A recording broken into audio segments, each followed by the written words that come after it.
Welcome to Fortune's Jiko. So today I'm gonna be speaking English, my broken English, and I'm going to be making Somali gelato. Let's go, we got this, yes. So first thing you need milk, nido, sugar, water.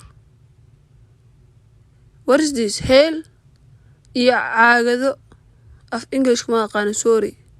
Next thing, take 2 spoons of milk, put in a bowl, 2 spoons of sugar, and half extra and the helki, and then you mix. waa walaaqaysaa, kabacdi biyo ku daraysaa, kabacdi waa isku rafiijinaysaa.